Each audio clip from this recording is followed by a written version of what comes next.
సాక్షిగా జీవించాలి.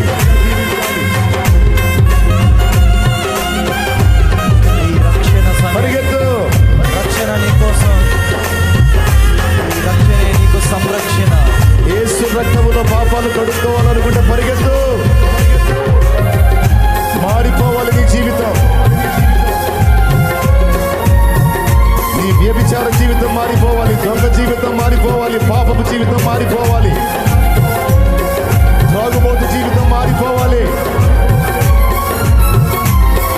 పాప జీవితం మారాలి.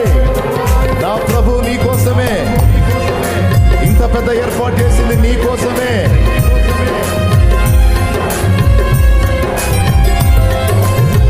వారి జీవితంలో అంత బలమైన కార్యం జరిగించిన నా ప్రభు నీ ఎడల కూడా తన కార్యాన్ని జరిగించబోతున్నాడు. పరిగెత్తు.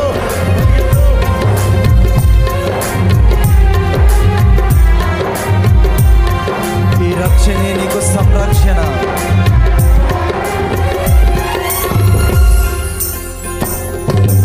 అనుకోని శ్రమలెన్నో ఎదిరించిన ఆత్మీయుల ప్రేమని దురించిన. బాప్తిస్మాలకు వచ్చే వాళ్ళని రానివ్వండి. అరే ఆడ అడ్డం నిలబడ్డారు మీరు. పరిగెత్తు పరిగెత్తు. విడుదల విడుదల ప్రకటించబడింది నీకు. పరిగెత్తు. నా ప్రభు పిలుస్తున్నాడు. పరిగెత్తు. ఇంకెంతకాలం పాపం, ఇంకెంతకాలం పాప బ్రతుకు, ఇంకెంతకాలం నరకానికి పోయే జీవితం.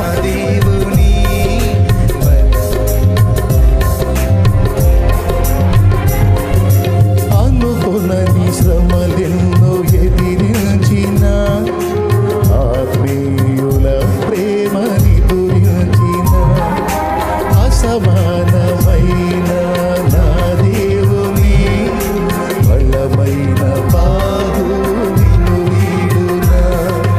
యేసు నిలిచాడు నీ ముందు, నీకు చేసేను కనువిందు. యేసు నిలిచాడు నీ ముందు, నీకు చేసేను కనువిందు. ఉందిలే దీవెన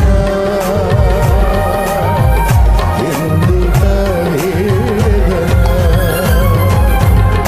పొందిన యాతన దేవుడే మరచునా. ఉందిలే దీవెన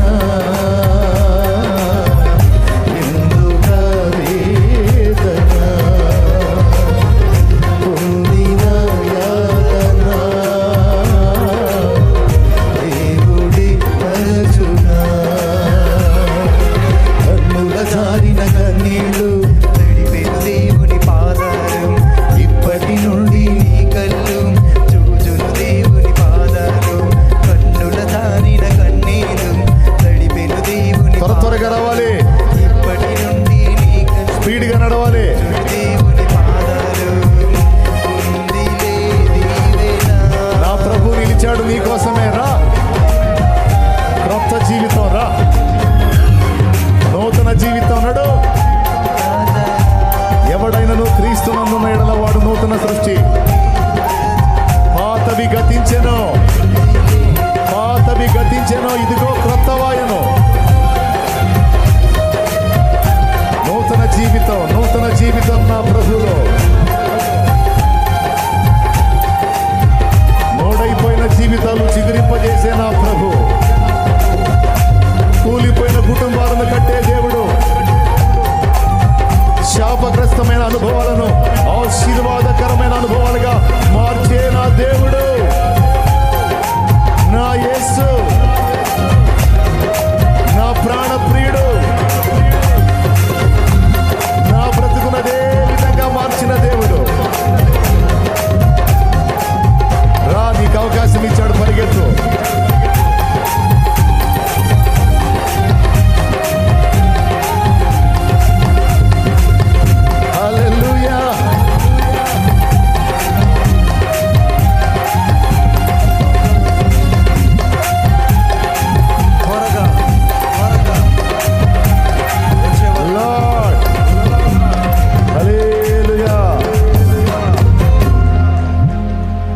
నా ప్రభు గొప్ప నామానికి మహిమ కలుగును గాక. ఆమేన్.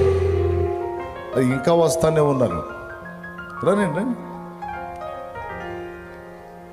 పరిగెత్తు వచ్చేవాళ్ళు రండి, త్వరగా రండి. దేవుడు మాట్లాడాడు నీతో నాడు. నా ప్రభు దర్శించాడు నిన్ను నాడు. హల్లెలూయా.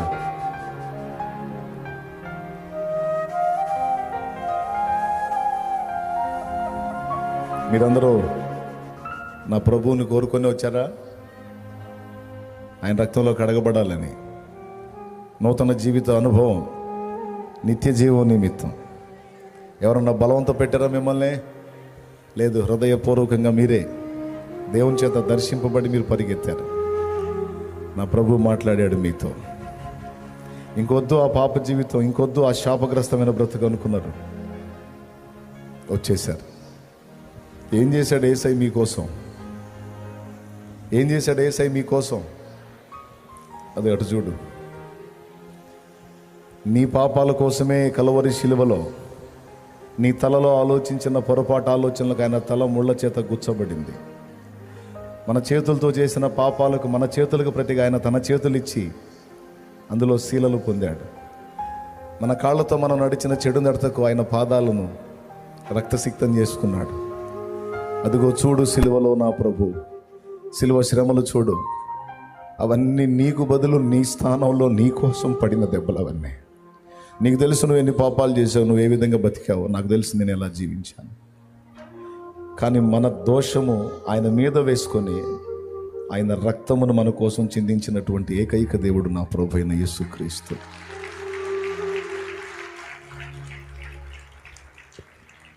ఒకవేళ ఆయన ఆ విధంగా శిక్ష పొందకపోతే మనం నరకం నుంచి తప్పించుకునే ఛాన్సే ఉండదు. మనం నరకం నుంచి తప్పించబడాలి అంటే శిక్ష మన మీద పడకుండా తన మీద వేసుకొని మనకు బదులు మన స్థానంలో ఆ యాతన ఆయన అనుభవిస్తేనే మనకు రక్షణ, లేకపోతే లేదు. ఈరోజు కొంతమంది స్పష్టంగా తెలిసి కూడా నిర్లక్ష్యం చేస్తూ ఉన్నారు. కానీ మీరైతే అలా లేరు. మంచి తీర్మానం తీసుకున్నారు.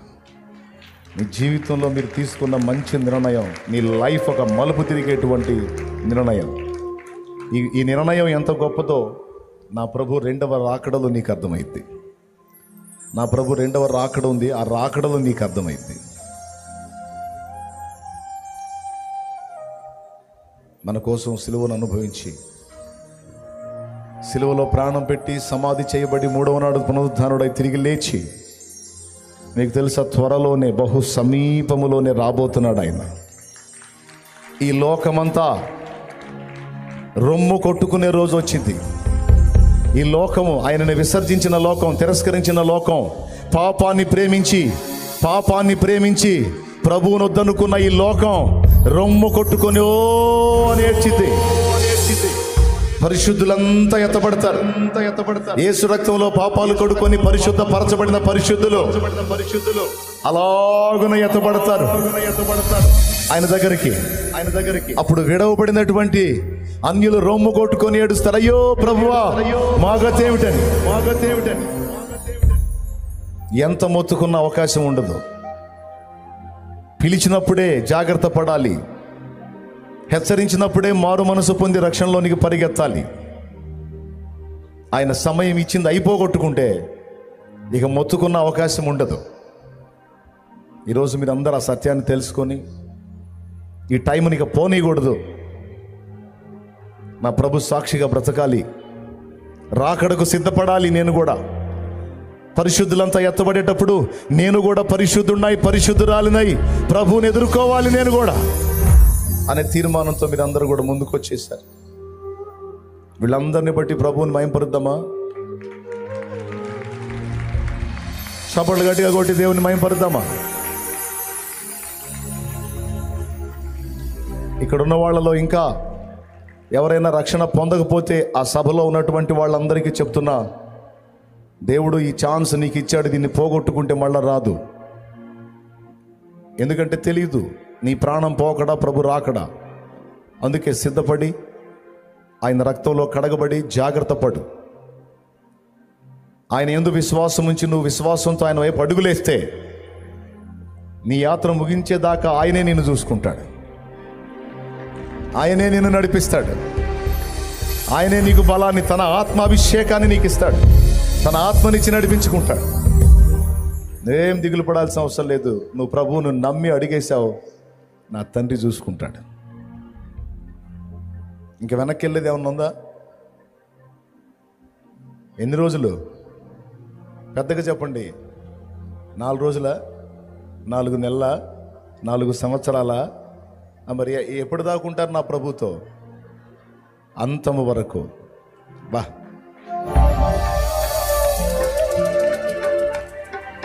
నా యేసు రాజా, నా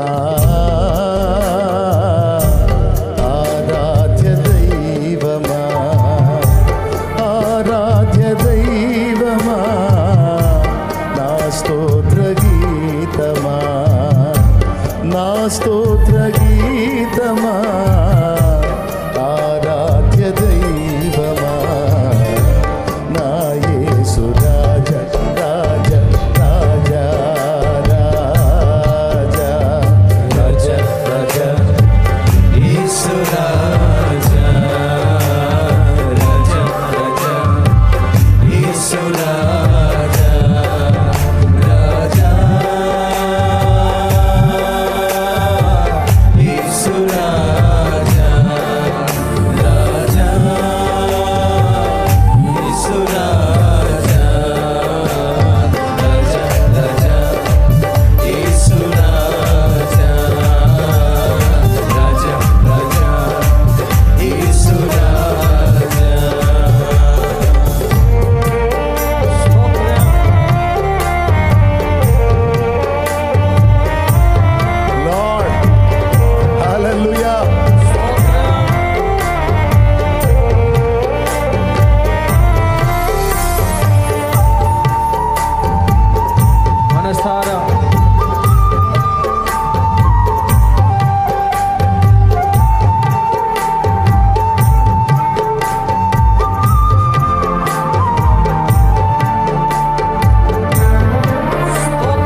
ఈ స్తుతి ఆరాధన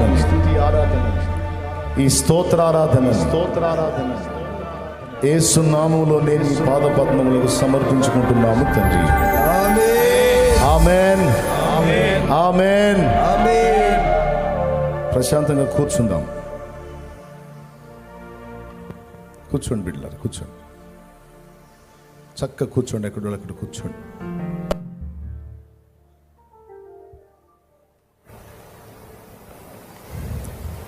ప్రశాంతంగా ఎక్కడో అక్కడ కూర్చోండి. వందనాలు. కూర్చోండి, ప్రశాంతంగా కూర్చోండి.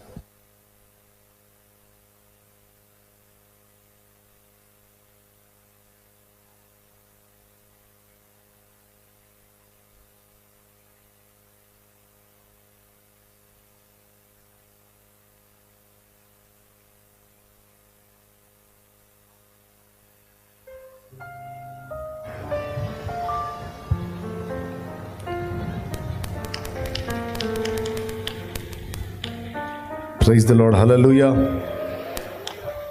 చిన్నపిల్లల తల్లులు పిల్లల్ని కొంచెం జాగ్రత్తగా చూసుకోండి. కాస్త పాపం వాళ్ళకి గాలాడదు. కాస్త మీరు ఏదన్నా తీసుకొని విసురుతూ ఉంటే ప్రశాంతంగా కూర్చుంటారు. ఇంతమంది హృదయాల్లో ఒక మంచి తీర్మానాన్ని పుట్టించిన నా దేవాదేవునికి స్తుతి కలుగును గాక. బైబిల్ గ్రంథంలో నుండి లూకా సువార్త 4వ అధ్యాయం నుంచి ఒక మాట చూద్దాం. చూడండి, రండి చదువుదాం. లూకా సువార్త 4వ అధ్యాయం 23వ వచనం నుంచి నేనే చదువుతాను, చిత్తగించండి. ఆయన వారిని చూచి, వైద్యుడా నిన్ను నీవే స్వస్థపరచుకొనుము అను సామెత చెప్పి, కపెర్నహూములో ఏ కార్యములు నీవు చేసితివని మేము వింటిమో ఆ కార్యములు ఈ నీ స్వదేశమందును చేయుమని మీరు నాతో నిశ్చయముగా చెప్పుదురనెను. మరియు ఆయన, ఏ ప్రవక్తయు స్వదేశమందు హితుడు కాడని మీతో నిశ్చయముగా చెప్పుచున్నాను. ఏలియా దినములయందు 3 నెలలు ఆకాశము మూయబడి దేశమందంతటను గొప్ప కరువు సంభవించినప్పుడు ఇశ్రాయేలులో అనేక మంది విధవరాండుండినను ఏలియా సీదోనులోని సారేపతు అను ఊరిలో ఉన్న యొక్క విధవరాలి యొద్దకే గాని మరి ఎవరి యొద్దకునూ పంపబడలేదు. మరియు ప్రవక్త అయిన ఎలీషా కాలమందు ఇశ్రాయేలులో అనేక కుష్ఠరోగులుండినను సిరియా దేశస్థుడైన నయమాను తప్ప మరి ఎవడునూ శుద్ధి నొందలేదని నేను మీతో నిశ్చయముగా చెప్పుచున్నాను. చిన్న మాట ప్రార్థన చేసుకుని దేవుని నడిపింపును కోరుకుందాం కాసేపు ప్రశాంతంగా. పరిశుద్ధుడైన మా తండ్రి, ప్రేమ స్వరూపికు దేవానికి స్తోత్రము. నీ దయాపూర్వక సంకల్పాన్ని బట్టి మమ్మల్ని అందరినీ లాగున సమకూర్చావు. నీ బిడ్డల్ని ముందుగానే అనేక ఆత్మల్ని రక్షణలోనికి నడిపించావు, సిద్ధపరిచావు. నా ప్రభువా, ఇక నీ బిడ్డలందరూ కూడా నీ వాక్యం విననై ఉండగా మాతో మాట్లాడండి. ఉపదేశాన్ని అడ్డగింప చూసే దురాత్మ, దయ్యపు, అంధకార, సైతాను, అల్లరి శక్తుల ప్రభావం యేసు నామములో బంధిస్తున్నాం. నీ కాపుదల, నీ భద్రత మాకు ఉంచండి.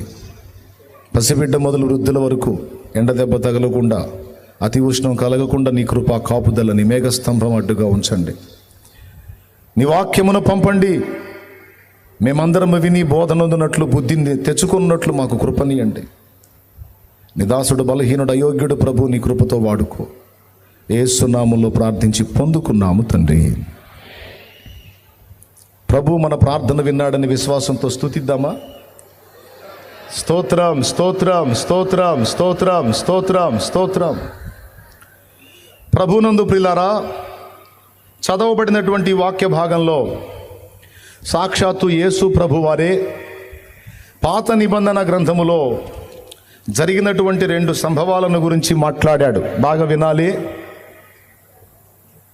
దయచేసి ఇక నన్ను డిస్టర్బ్ చేయొద్దు. కాసేపు మంచి మనసుతో దేవుని వాక్యం వినండి, బాగుపడతారు. యేసు ప్రభు అక్కడ ఉన్నటువంటి ప్రజలతో ఒక మాట అన్నాడు.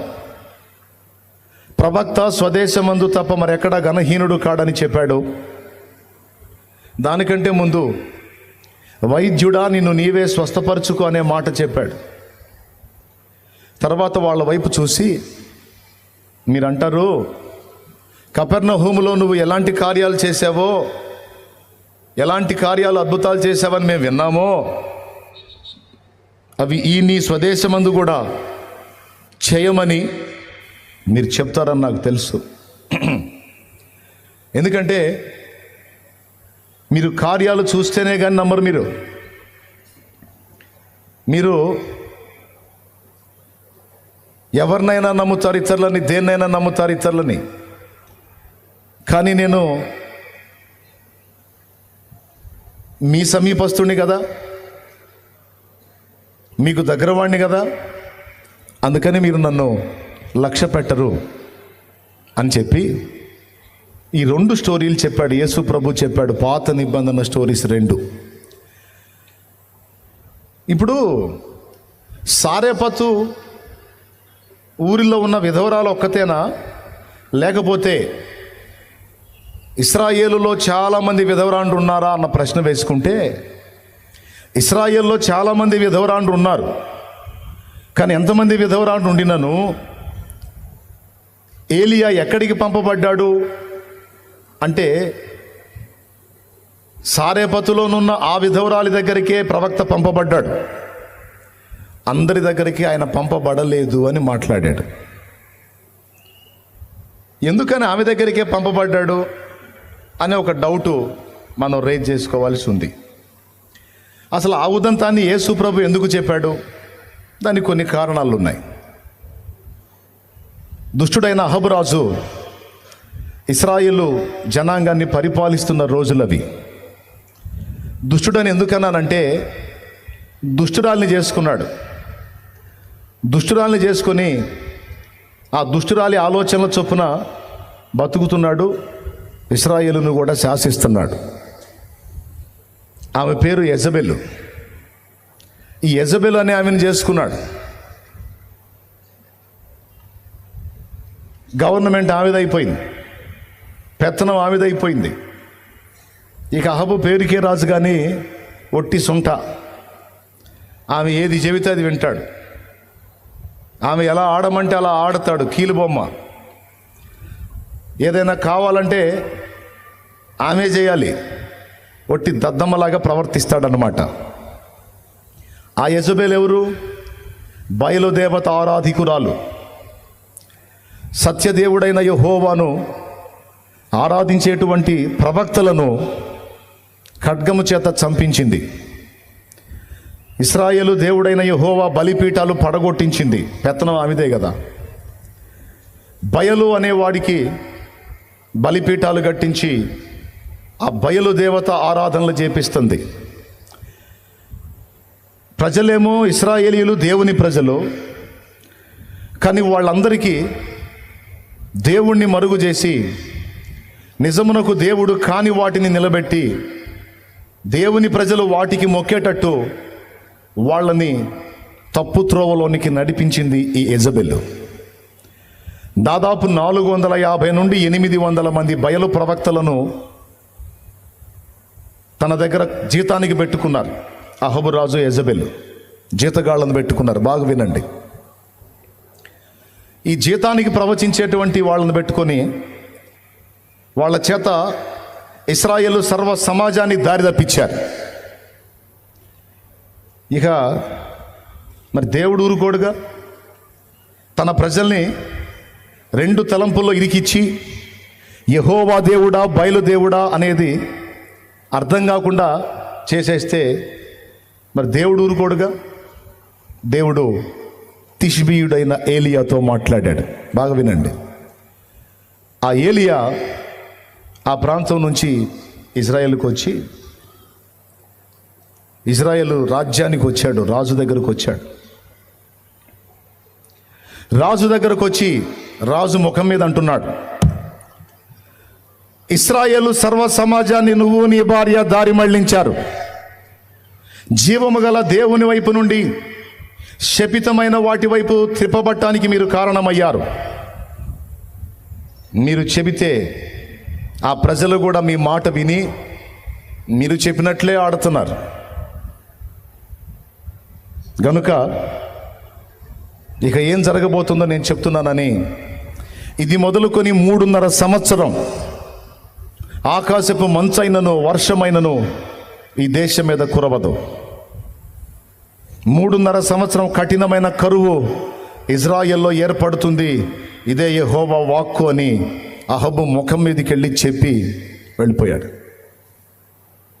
వాస్తవంగా రాజు ముఖం మీదకి వెళ్ళి ఎవడైనా ఇలా మాట్లాడితే అతడు చేసే పనేంటో తెలుసా? పట్టుకొని చంపేసేయండి రా అంటాడు. కానీ వచ్చినోడు ఎవరు? దైవ ప్రవక్త.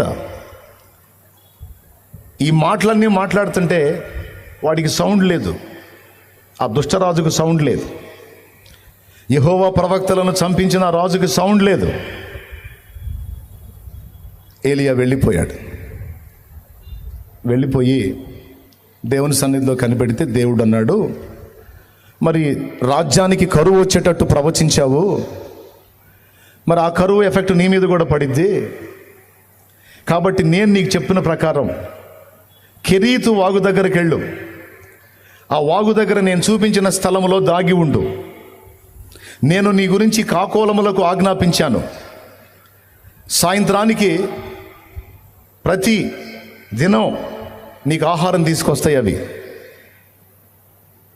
ఆ ఆహారం రొట్టెలు మాంసం తీసుకొస్తాయి.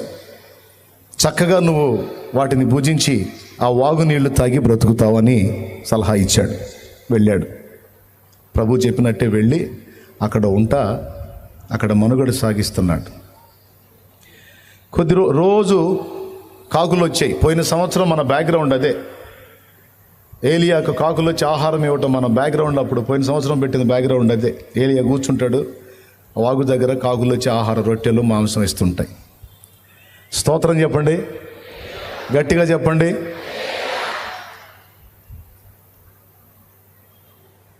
ప్రశాంతంగా కూర్చోండి. నా మాట గౌరవించారు, చక్కగా కూర్చున్నారు. ఇంకా ఒకరిద్దరు అక్కడక్కడ తిరుగుతున్నారు. కూర్చోవాలి, ఎక్కడోళ్ళు అక్కడ టఫీమని కూర్చోవాలి. ఎక్కడ స్థలం దొరికితే అక్కడ కూర్చో, అంతే. బాగా వినండి. కొద్ది రోజుల తర్వాత ఆ వాగు ఎండిపోయింది. నీళ్లు కొద్దిగా వస్తున్నాయి. అప్పుడు మళ్ళా యెహోవా వాక్కు ఏలియాకు ప్రత్యక్షమై, ఏలియా, ఇప్పటిదాకా కాకులు తీసుకొచ్చిన ఆహారం తిన్నావు, ఈ వాగు నీళ్లు తాగావు. ఇప్పుడు నీకు ఆహారం పెట్టడానికి సారేపతులో ఉన్న ఒక విధవరాలితో నేను మాట్లాడాను. అక్కడికి వెళ్ళు, నీకు అక్కడ ఆహారాన్ని సిద్ధపరిచాను. కరువు కాలం తీరేంత వరకు నువ్వు అక్కడే ఉండి ఆహారం తీసుకోమని ఆయన చెప్పాడు. చెప్పిన ప్రకారం సారేపతు ప్రాంతానికి వెళ్ళాడు. ఆ ఊరి గవిన్ దగ్గరకు వచ్చినప్పుడు ఒక ఆమె అక్కడ పుల్లలు ఏరుకుంటుంది. పుల్లలో ఈయన ఆమెను చూసి, అమ్మా కాస్త దాహంగా ఉంది, కాసిన నీళ్లు తెస్తావా అన్నాడు. దేవునికి స్తోత్రం. గెటప్ చూస్తే ఆ గొంగళి దుప్పటి, ఆ చేతిలో కర్ర, ఆ నడికట్టు, ఈ గెటప్ చూస్తే డౌట్ లేదు, ఆయన యెహోవా ప్రవక్త. ఆయన ఎవరి ప్రవక్త? చెప్పండి కూడా, ఈ ముందు కూర్చున్న వాళ్ళు కూడా.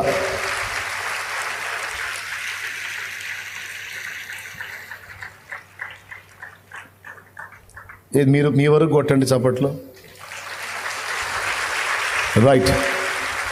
తమ్ముడా జాగ్రత్తగా విను, అలిసిపోయినట్టున్నాం.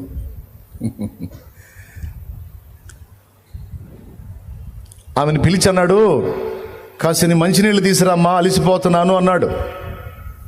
అంటే ఆమె అవతారం చూసింది. నేను అవతారం చూస్తే ఎలా ఉందంటే ఆయన ప్రవక్త అని అర్థమైపోతుంది. ఆ గెటప్ అలాగా అర్థమైపోతుంది. ఆ గొంగళి దుప్పటి, ఆ నడికట్టు, ఆ చేతి కర్ర. ఇప్పుడు మీకు కూడా పాస్టర్ అనగానే వైట్ అండ్ వైట్ వేస్తాడని ఒక నమ్మకం ఉంటుందిగా, ఏమండి? ఏదో గెటప్ ఊహించుకుంటారుగా. అట్లా అప్పట్లో ప్రవక్తలు కొన్ని ప్రత్యేకమైన విధానాల్లో కనబడేవాళ్ళు. ఏలియా ఇంకా స్పెషల్. ఆమెకు అర్థమైపోయింది ఏలియా అని. అర్థమైపోయి అయ్యా నీళ్ళ తప్పకుండా తెస్తానని 4 అడుగులు వేసింది. ఆయన అన్నాడు, అమ్మా ఆ చేత్తోనే కాస్త ఆకలిగా ఉంది, ఒక చిన్న అప్పం చేసుకొని తీసుకొని రమ్మన్నాడు. అప్పుడు ఆమె అంది, అయ్యా తొట్టిలో పట్టెడు పిండి, బుడ్డిలో కొంచెము నూనె తప్ప నా దగ్గర ఏమీ లేదు. నేను నా బిడ్డ చావక మునుపు ఆ పిండిని ఆ నూనెతో తడుపుకొని ఏదో ఒక రొట్టె చేసుకొని తిని బతుకుదాము అనుకుంటున్నా. పట్టెడు పిండి అంటే ఎంత తెలుసా? పట్టెడు అంటే ఎంత తెలుసా? పిడికిలి బిగించండి, అది పట్టెడు అంటే. పట్టెడు పిండి అంటే అది. ఈ పట్టెడు పిండితో ఎన్ని రొట్టెలు అవుతాయండి? ఒకసారి ఆలోచించండి. పట్టెడు పిండితో ఎన్ని రొట్టెలు అవుతాయి? ఆయన అంటాడు, తొట్టిలో పట్టెడు పిండే ఉండుండొచ్చు, బుడ్డిలో కొంచెము నూనె ఉండుండొచ్చు, ఆ కొంచెములోనే నా కోసం ఒక చిన్న అప్పం చేసుకొని రా అని అన్నాడు. ఓ కరువు కాలము తీరునంత వరకు నా యెహోవా ప్రభు నిన్ను ఆశీర్వదించున్నాడు. తొట్టెలో పట్టెడు పిండి తరగదు, బుడ్డిలో కొంచెము నన్ను అది కూడా తరగదు పొమ్మన్నాడు. ఇంకేం అడ్డప్రశ్న లేలా, వివరాల్లోకి వెళ్ళలా, అలాగే వెళ్ళిపోయి నిజంగానే ఆ పట్టెడు పిండి తీసి రొట్టెలు చేస్తే మళ్ళా పిండి ఉంది తొట్లో. ఆ ఉన్న నూనె అంతా ఒలికించేసి రొట్టె చేస్తే మళ్ళా నూనె ఉంది ఆ బుడ్డిలో, ఆ నూనె పాత్రలో మళ్ళా నూనె ఉంది. ఒరే ఇదేంది అని మళ్ళీ 4 రొట్టెలు చేసుకొని ఉండొచ్చు. మళ్ళా పిండి ఉంటుంది, మళ్ళా నూనె ఉంటుంది, ఇంకా ఒక చిన్న అప్పమే. ఇక ఎన్ని చేసి ఉంటుందో మీకే తెలుసు. దేవునికి స్తోత్రం. చక్కగా ఆయన తీసుకొచ్చి ఆయనకు పెట్టింది. తర్వాత ఆయన తిన్న తర్వాత ఆమె ఇంటికి తీసుకొని పోయింది.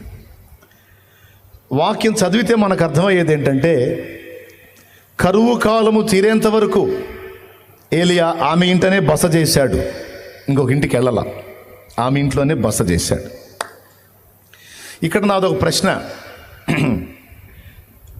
ఏముంది? ఆయన వచ్చాడు, అమ్మ కాసి నీళ్ళు అన్నాడు, ఇస్తానయ్యా అంది.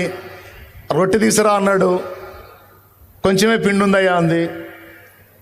ఆ తక్కువ కాదులే పోమ్మా, చేసుకొని రాపో అన్నాడు. పోయింది, చేసుకొచ్చింది. ఇంకక్కడ ఆమె గొప్పతనం ఏంటి? ఆమె గురించి యేసయ్య అంతగా మాట్లాడాల్సిన అవసరం ఏంది అన్నది ఒక ప్రశ్న. ఆమె గురించి యేసయ్య స్పెషల్గా వాళ్ళకి చెప్పాల్సిన అవసరం ఏంటి అన్నది ఒక ప్రశ్న. దానికి సమాధానం చెప్తాను, వినండి. వాస్తవంగా ఇజ్రాయేలు రాజు ముక్కు మీద వేలు పెట్టి పోయి వార్నింగ్ ఇచ్చి వచ్చిన వ్యక్తి ఏలియా. ఈ యెజబెల్ ఏం చేస్తుందో తెలుసా? ఎవరైనా యెహోవా ప్రవక్త కనబడితే ఆ వ్యక్తిని చంపేస్తుంది. ఎవరైనా యెహోవా ప్రవక్తలను చేరదీసినా, ఆతిథ్యం ఇచ్చినా, గౌరవించినా, వాళ్ళకి ఏదన్నా హెల్ప్ చేసినా వాళ్ళు అవుట్. ఎవరు చేస్తున్న పని అంటే యెజబెల్, అహాబు రాజు భార్య. ఆశ్చర్యకరమైన విషయం ఏంటంటే, ఈ సారెపతు ఏ ప్రాంతాంతో తెలుసా? యెజబెల్ సొంత ప్రాంతం సీదోన్ అయితే ఆ సీదోను పట్టణ సంబంధమైందే ఈ సారెపతు. దేవుడు చూడండి ఏలియాని అడిగి పంపించాడు. రాజ్యం మొత్తం వెతుకుతున్నారు ఏలియా ఎక్కడన్నా దొరికితే ఏలియాని పట్టుకొని చంపాలని. ఎందుకంటే ఏలియా పలికిన ప్రకారం ఆ పలికిన రోజు నుంచి పైన వాన లేదు, మంచు లేదు, ఏమీ లేదు. ఎక్కడెక్కడ వాగులు చెరువులు మొత్తం ఎండిపోతున్నాయి. ఇలాగ ఎండిపోవటానికి కారణం ఏలియా అని, ఏలియా దొరికితే పట్టుకొని చంపాలని ఏలియాని వెతుకుతున్నారు వాళ్ళిద్దరు కలిసి. అహాబు రాజు వాళ్ళ భార్య చాలా పగబట్టున్నారు. ఇప్పుడు ఈమె ఎంత పని చేసిందో తెలుసా? మనకు కనపడిద్ది, ఒక రొట్టె తెచ్చింది, కాసిన నీళ్ళు ఇచ్చింది, ఇంకేం చేసింది అనిపిస్తుంది. కాదు కాదు కాదు.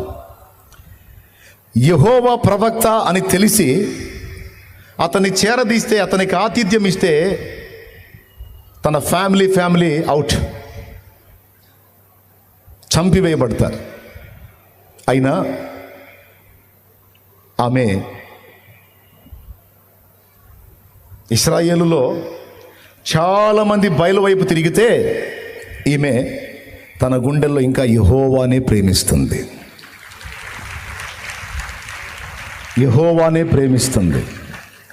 యెహోవా ప్రవక్త ఆమెకు ఎదురుపడ్డాడు. ఏలియా గొప్పవాడు, అసలు ఈ కరువు అంతటికి కారణం ఆయనేనన్న సంగతి ఆమెకు తెలియదు. ఆయన అగ్ని ప్రవక్త, ఆయన పలికితే ఏదైనా జరిగింది, సామాన్యుడు కాదు అన్న సంగతి ఆమెకు తెలీదు. ఆమెకు ఒకటి తెలుసు, ఈయన దైవజనుడు, ఈయన యెహోవా ప్రవక్త, నేను నా బిడ్డ ఈ కారణాన్ని బట్టి చంపబడ్డా పర్వాలేదు, కానీ నా దేవుని సేవకుడిని మాత్రం నేను గౌరవిస్తాను అని ఫిక్స్ అయింది. నా దేవుని సేవకుడిని కాపాడుకుంటాను, నా దేవుని సేవకుడిని బతికించుకుంటాను. బతికితే మొత్తం కలిసి బతుకుతాం, చస్తే మొత్తం చస్తాం. దేవుడు తీసుకొచ్చి ఎక్కడ పెట్టాడో చూడండి. ఏలియాని యెజబెల్ రాజ్యం మొత్తం వెతికిద్ది, కానీ వాళ్ళ సొంత ఊర్లో వెతికిద్దా? ఎట్టి పరిస్థితుల్లో అతను మా ఊరు మా ప్రాంతాలకు పోవడం, ఎందుకంటే ఎక్కడున్నా నాకు సమాచారం వచ్చిందని ఏలియాకి తెలుసు కాబట్టి మా ఊరు మా సరిహద్దుల్లోకి అయితే పోడు అని ఆ ప్రాంతం ఒక్కటి వదిలిపెట్టి మిగిలినవన్నీ దేవులాడుతున్నారు వాళ్ళు. ఆయన వ్యవహారం అంతా అంతే ఉంటుంది. ఆ పైన కూర్చున్నాడు సామాన్యుడు కాదు, కొట్టు, పైన కూర్చున్నాడు సామాన్యుడు కాదు. ఎక్కడైతే శత్రువు ఇల్లు ఉందో ఆ శత్రువు ఇంట్లోనే కూర్చోబెట్టాడు పోయి ఏలియాని.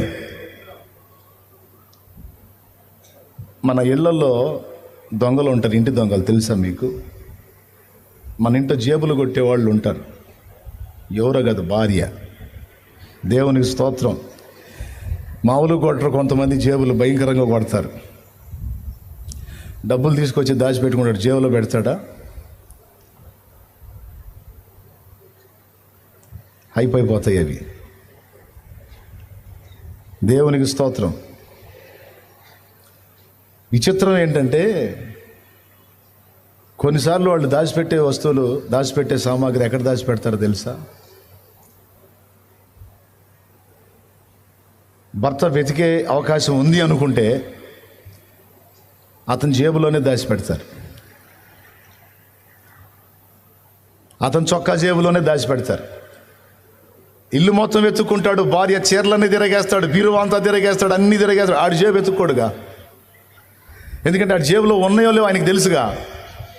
అందుకని ఈమె ఏం చేసిద్దంటే ఆయన జేబులోనే పెట్టింది. ఆ ఇడిచిన చొక్కా ఉంటుందిగా, ఆ జేబులో పెట్టేసింది. ఇక అన్నీ వెతుకుతాడు కానీ అక్కడ ఎతకడం.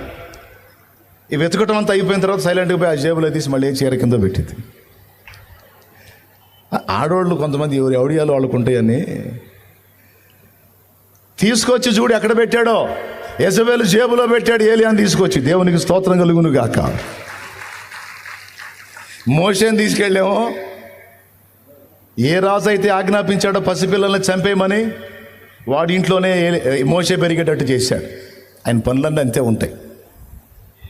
ఎవడైతే నీకు డేంజర్గా ఉంటాడో వాడి దగ్గరే నీకు అవకాశాలు దొరికేటట్టు చేస్తాడు దేవుడు. ఎవడైతే నీకు తలపోటుగా తయారవుతాడో వాడే నీకు హెల్పర్గా మారేటట్టు చేస్తాడో. ఆయన సామాన్యుడు కాదు. ఈరోజు నువ్వు కూటానికి వస్తుంటే కాళ్ళు ఇరగొడతా, మొహం పగల కొడతా అన్నోడే బైక్ మీద ఎక్కించుకొని గుర్రం లాగా నేను ఎక్కించుకొని రాబోతే అప్పుడు అడుగు యేసు నామములో.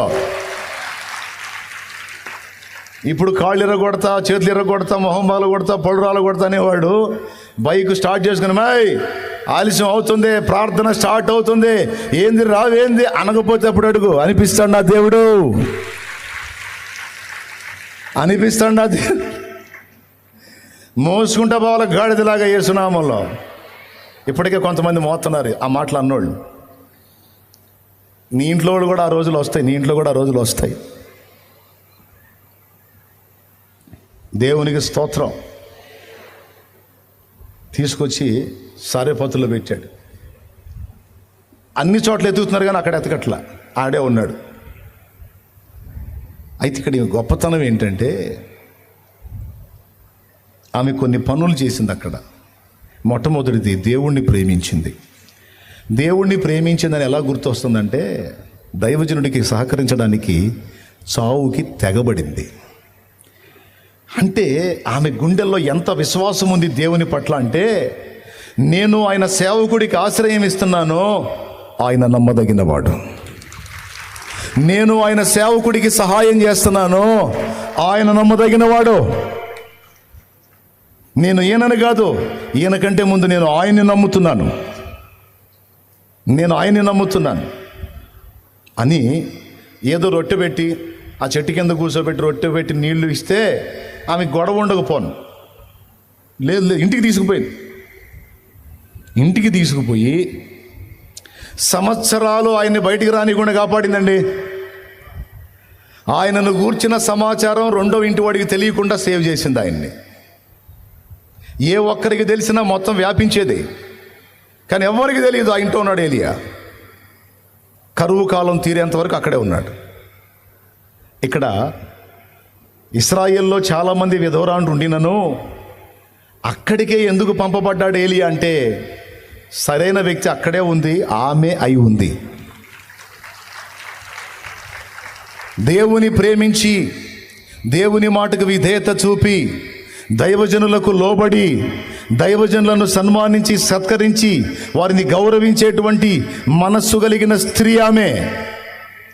వారిని సేవ్ చేయడానికి, వారిని ఆదరించడానికి, వారిని అర్థం చేసుకోవడానికి, వారికి హెల్ప్ చేయడానికి తను బిడ్డ చచ్చినా పర్వాలేదు అనుకుందంటే అది సామాన్యమైన విషయం కాదు, సామాన్యమైన విశ్వాసం కాదు.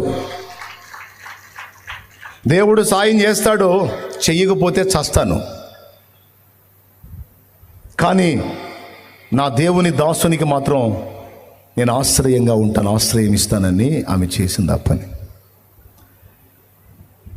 ఇక్కడ దేవుడు పంపిన వాణిని గౌరవించటం అనేది, అలాగే దేవుని యందు విశ్వాసం ఉంచటం అనేది, దేవుణ్ణి ప్రేమించటం అనేది, అలాగే దేవుని సంబంధాలని దాచటం, కాయటం అనేది, పరిస్థితులు తారుమారైతే అవసరమైతే చచ్చిపోదాం,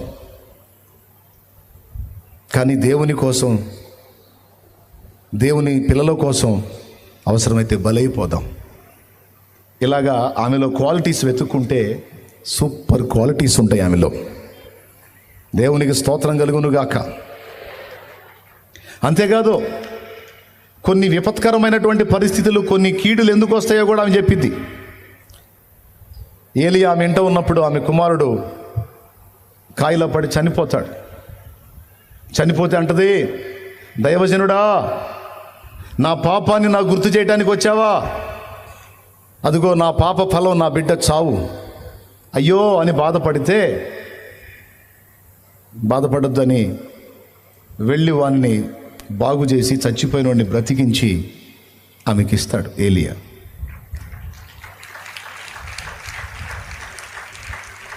ఇలాంటి అద్భుతాలు రెండు. ఒకటి, కఠినమైన కరువు కాలంలో అందరికీ ఆహారం లేదు, కానీ ఈమె ఇంట్లో మాత్రం సమృద్ధి ఉంది. ఎవరిని బట్టి ఉంది? దేన్ని బట్టి ఉందంటే, దేవుణ్ణి బట్టి, దైవజనుని బట్టి, వారిని ప్రేమించుటను బట్టి, గౌరవించుటను బట్టి, లోబడుటను బట్టి, వారికి హెల్ప్ఫుల్గా ఉండటాన్ని బట్టి రెండు చేశాడు దేవుడు. ఒకటి, ఆమెకు కరువు దరి చేరకుండా ఆమెని సమృద్ధితో నింపాడు. ఈరోజు గుర్తుపెట్టుకోవాల్సినటువంటి విషయం ఏంటంటే, నీ కొరకు ఉపచారం చేస్తూ, నీ కొరకు పరిచర్య చేస్తున్నటువంటి దైవ జనాంగానికి నువ్వు ఇచ్చే రెస్పెక్ట్ ఎంత, నువ్వు ఇచ్చే మర్యాద ఎంత, నువ్వు ఇచ్చే ఆధిక్యత ఎంత. నువ్వు నిజంగా దేవుణ్ణి ప్రేమిస్తే దైవ జనులను కూడా నీవు గౌరవిస్తావు. దేవుని ఎడల నీకు భయభక్తులు ఉంటే దైవ జనుల ఎడల కూడా నీకు గౌరవం ఉంటుంది. దేవుని ఎడల నీకు సదభిప్రాయం ఉండి నువ్వు దేవుని ప్రేమించి భయపడే వ్యక్తివైతే దైవజనుల పర్సనల్స్లోకి నువ్వు ఎంటర్ అవ్వవు. ఆయన పర్సనల్స్ ఆమె అడగల, నువ్వు ఎవరివి, ఎందుకు వచ్చావు, ఏంటి నీ ఏం అడగల. వాటితో నాకు అనవసరం. ఆయన దైవజనుడు అని నేను ఎరుగుదును, నేను చేయదగ్గ సాయం ఆయనకి చేస్తాను అని తీర్మానించుకొని దేవుని యందు విశ్వాసం ఉంచింది. ఆయన ప్రవక్త యందు కూడా విశ్వాసం ఉంచింది. యెహోషాపాతు అనే రాజు అంటాడు, ఇశ్రాయేలీయులారా యెహోవాను నమ్ముకొనుడి, అప్పుడు మీరు స్థిరపరచబడతారు. ఆయన ప్రవక్తలను నమ్ముకొనుడి, అప్పుడు మీరు కృతార్థులవుతారు అంటాడు. కృతార్థులు అంటే పరీక్షలో పాస్ అవుతారు అని అర్థం. ఇక్కడ దైవజనుడిని ఎంత ఘనపరిచాడో చూడండి దేవుడు. ఇలాగున దైవజనుడికి ఆశ్రయం ఇచ్చి ఆహారం ఇవ్వడానికి ఇష్టపడినందున 2 జరిగినాయి ఆమెకి. మొదటిది, లోకమంతా కరువున్న ఆమె ఇంట్లో సమృద్ధి ఉంది. ఈరోజు ఇక్కడ కూర్చున్న మీ అందరికీ చెప్తున్నాను, దేవుని నిమిత్తము, దేవుని కొరకు, దేవుని పరిచర్య కొరకు, దైవజనుల కొరకు, దేవుని పాత్రల కొరకు త్యాగం చేసి నేను నష్టపోయాను అని ఫీల్ అవుతున్నావా? గుర్తుపెట్టుకో, దేవుడు అన్యాయస్తుడు కాడు, దేవుడు అన్యాయస్తుడు కాడు, దేవుడు అన్యాయస్తుడు కాడు. గుర్తుపెట్టుకో, నీ ఇంట సర్వ సమృద్ధిని ఆయన నింపబోతున్నాడు. సమృద్ధి, అయిపోని ఆశీర్వాదం, తరగిపోని దీవెన. నువ్వు తీసే కొద్దీ వస్తుంది. అలాంటి కృప నా తండ్రి నీకు తప్పకుండా ఇస్తాడు. ఎప్పుడు? ఆయనను ప్రేమించి ఆయన యందు విశ్వాసం ఉంచినప్పుడు, అలాగే ఆయన ఏర్పరిచిన పాత్రలను కూడా గౌరవించి వారిని కూడా ఆదరించినప్పుడు. కొంతమంది తల్లులు నాకు తెలుసు, దైవజనులు అంటే చాలా గౌరవిస్తారు, చాలా మన్నన చేస్తారు. వాళ్ళ పిల్లలు కూడా నేర్పుతారు, అయ్యా దైవజనుడు వందనాలు చెప్పు, దైవజనుడు గౌరవించు, అదిగో దైవజనుడు కానుక చేతిలో పెట్టు, అదిగో దైవజనుడు అని చెప్పే మాటలు సావధానంగా విను, అదిగో దైవజనుడు ప్రార్థన చేయించుకో, ఆ ప్రార్థనలో ఆయన ఏం పలుకుతున్నాడో జాగ్రత్తగా విను. తల్లులు పిల్లలకు నేర్పుతారు. భక్తిగల తల్లులు పిల్లలకి నేర్పారు. కొంతమంది తల్లులు, వాళ్ళ కుటుంబాలు నాకు తెలుసు. ఈరోజు ఆ కుటుంబాలు ఎలా ఉన్నాయో తెలుసా? దేవుణ్ణి ప్రేమించిన కుటుంబాలు, దైవ సేవకుల్ని సన్మానించిన కుటుంబాలు పచ్చగా కళకళలాడుతున్నాయి. వాళ్ళు బాగుపడ్డారు, వాళ్ళకు పుట్టిన వారిని కూడా నా తండ్రి ఆశీర్వదించాడు.